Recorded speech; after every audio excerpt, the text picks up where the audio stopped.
It was pretty bad, wasn't it? It was my son's birthday yesterday. He took a couple of friends who'd never been to the match before, and they won't be coming back. I mean, as far as entertainment value goes, it was shocking.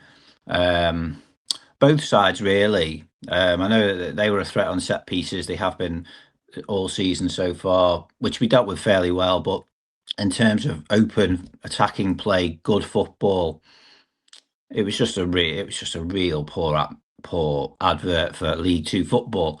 And I know League Two isn't the Premier League, but even so, it was pretty dire. Two teams. Yeah, there's an element of cancelling each other out, but I felt, and Crosby, I think's confirmed at post match that after some of our recent performances, conceding goals, four at Walsall, three at Salford, even going back to the Crawley win, we were very open.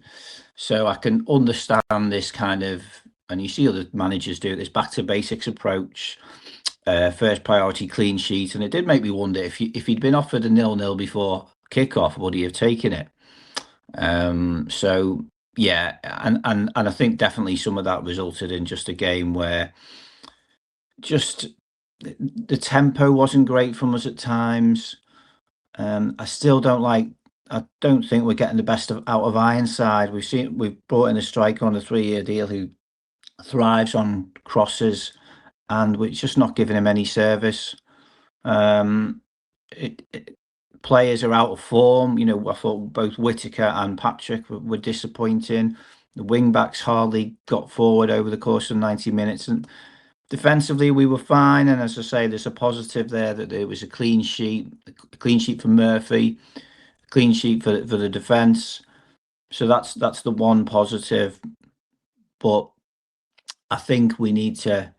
Perhaps it's going to make some Tranmere fans realise, myself included, earlier in the season that any talk of getting anywhere near the playoffs is, and I know it's still early days, is nonsense. This team badly needs investments, as we all know. So it might be that until that happens, we've got to go through some of these performances. But that said, Crosby said it's a building block now. Clean sheet, so we'll see how things pan out over the next few weeks. But yeah, yes, it was just a shocking advert. One of those where I suspect most people were just praying for the final whistle. The thing is, you don't want to throw the baby out with the bathwater because it is the first game Tranmere have played this season in which they have failed to score. So generally speaking, they are working the opposition keeper and they're creating chances and they're more often than not putting the ball in the back of the net at least once per game. And there have been anomalies such as Shrewsbury where they scored 4 and down at Crawley where they got a couple. So generally they are scoring goals and they've been a decent attacking unit this season. But yesterday, for whatever reason, it just didn't work. And I know you say there was maybe more of an emphasis on defensive duties, and perhaps rightly so, given how open Tranmere have been in recent weeks. And we talked about it after the Walsall game last week, the need to try and solidify at the back. But even so, there were plenty of attacking players on that field who were capable of creating something. Patrick's had a pretty quiet game. Joe Ironside didn't offer too much. I know Jaden Joseph's come off at half time, and we'll talk about that later, but he's an attacking player. Cameron Norman is an attacking fullback or wing back, and Whitaker's obviously an attacking player as well. So half the outfield players on that field were still attacking players, yet Tranmere didn't muster a shot till the 65th minute. Let me say that again.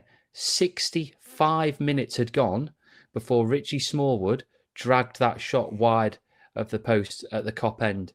Nothing in the first half and nothing for the opening 20 minutes of the second. I mean, that's shocking. It is, especially at home. Let's be honest. If we'd been away from home, you perhaps might take that a tricky tie away from home, and you get a 0-0. But at home, as you say, I don't think he went out to get a draw. He'll say the usual, you went out to win every game, but and the system was the same from what I could see. It was the one up front with the two number 10s behind and the wing backs. So there probably wasn't a lack of intention to score, but whether there's a lack of confidence, possibly, I don't know. as I say, you look at who are going to be the creative players in that team yesterday. Well, Whittaker and Patrick, as I say, Patrick's gone off the boil for a few games. Whittaker, I'm still not convinced to buy him yet. He's had quite a few chances now, and he's flattering to deceive a little bit. And then, as you say, the wing backs, I think they got forward perhaps once or twice in the game, maybe. Joseph not ideal playing on the left, but that's the situation we're in with a couple of injuries. But yeah, no, really disappointing. We're at home. I mean, in terms of, I'm always interested in the atmosphere and the fans. Well, there wasn't any atmosphere in the first half, and I know it can be a two-way thing. Fans get the players going and vice versa, but there was nothing at all. And to be fair, in the second half, the Kop was trying its best to create an atmosphere, but there wasn't much of it.